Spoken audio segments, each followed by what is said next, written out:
Fascist সরকারের পতনের পর বাংলাদেশের আপামর মানুষের দাবি একটি সুষ্ঠু নির্বাচন।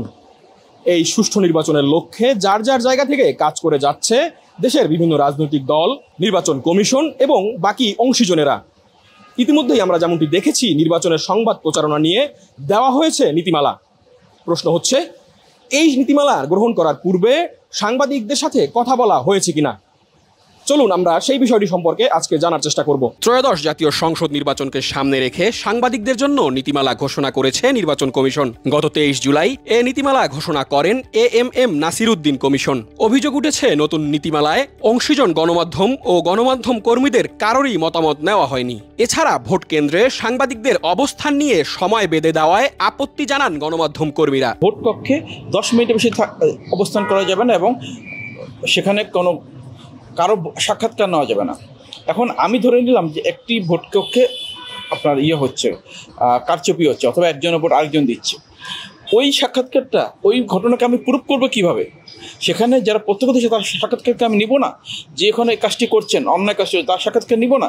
এর মাধ্যমে ভোট কারচুপির সাথে যারা যুক্ত থাকতে পারেন তাদেরকে এক ধরনের ওয়েবার দেওয়া হচ্ছে, অর্থাৎ তাদেরকে অনেকটা সাজামুক্ত রাখার সুযোগ করে দিচ্ছে নির্বাচন কমিশন। নীতিমালায় বলা হয়, নির্বাচনের সময় কেন্দ্রে তথ্য সংগ্রহ এবং ছবি ও ভিডিও ধারণের ক্ষেত্রে প্রিজাইডিং কর্মকর্তাকে অবহিত করা এবং ভোট কেন্দ্রে সাংবাদিকদের উপস্থিতির সময় 10 মিনিট নির্ধারণ করা, একাধিক সাংবাদিক একসঙ্গে প্রবেশ না করা সহ বেশ কিছু নির্দেশনা দেওয়া হয়েছে। এতে করে সাংবাদিকদের অবাধ তথ্য সংগ্রহে বাধাগ্রস্ত হবে বলে মনে করেন গণমাধ্যম কর্মীরা। স্বাধীন সাংবাদিকতার পরিপন্থী একটি সিদ্ধান্ত, কারণ যেখানে অবাধ, সুষ্ঠু এবং নিরপেক্ষ ভোট হয় সেখানে কিন্তু সাংবাদিকরা খুব একটা সময় অবস্থান করে না, কারণ ওখানে তো ভোট সুষ্ঠু হচ্ছে। সাংবাদিকরা কোথায় অবস্থান করে? যেখানে অনিয়ম হয়। এখন কোথাও কি যারা অনিয়ম করে তারা কি 1 মিনিট 2 মিনিট ধরে করে? যদি ওখানে বেশি সময় অনিয়ম হয়, সেখানে যদি সাংবাদিকরা থাকেন তাহলে তো আবার বলবে যে না, সাংবাদিকরা তো এখানে 10 মিনিটের বেশি থাকার কথা না, তাহলে তারা কেন এখানে 10 মিনিটের বেশি থাকছে।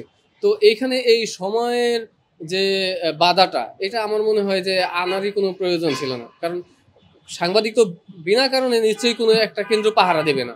সে তার যতটুকু সময় ওইখানে কাজ করার প্রয়োজন ততটুকুই শুধু কাজ করবে। সাংবাদিক দেখেন, আমার পূর্বের অভিজ্ঞতা থেকে বলি, যদি কোনো ভোট কেন্দ্রে বা ভোট কক্ষে যদি এরকম হয় যে সেখানে কোনো কারচুপি কিছু হচ্ছে না, তাহলে কিন্তু 10 মিনিট না 2 থেকে 3 মিনিট দেখে কিন্তু বের হয়ে যায় যে আমি বুঝি এখানে কিছু হচ্ছে না। বাট যদি ওখানে কিছু হয় বা কোনো কক্ষে যদি সমস্যা হয়, সেক্ষেত্রে কিন্তু আমার 10 মিনিট 1 ঘন্টা 5 মিনিট বিষয় না, আমি যতক্ষণ পর্যন্ত মনে হবে যেখানে কারচুপি হচ্ছে ততক্ষণ পর্যন্ত আমি থাকবো। এদিকে টিআইবির নির্বাহী পরিচালক ডক্টর ইফতেখারুজ্জামান বলেন, আগের যে নীতিমালা তারই ধারাবাহিকতা দেখা যাচ্ছে। নীতিমালা প্রণয়নের আগে নির্বাচনের অন্যতম অংশীজন হিসেবে সংবাদ কর্মীদের নিয়ে নীতিমালা করা যেত বলে মনে করেন তিনি।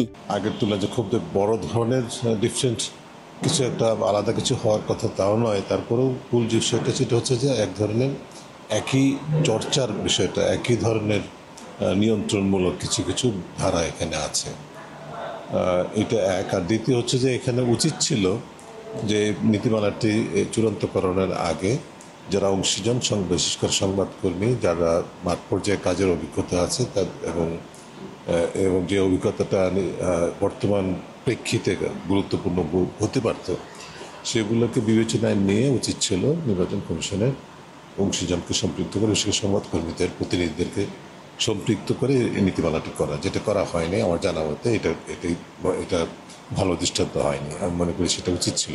নির্বাচন কমিশন নিয়ে কাজ করা সাংবাদিকদের সংগঠন reporters forum for election and democracy RFEDর দপ্তর সম্পাদকের স্বাক্ষরিত এক বিজ্ঞপ্তিতে এই নীতিমালাকে প্রত্যাখ্যান এবং যৌক্তিক ও বাস্তবসম্মত আলোচনার আহ্বান জানানো হয়েছে।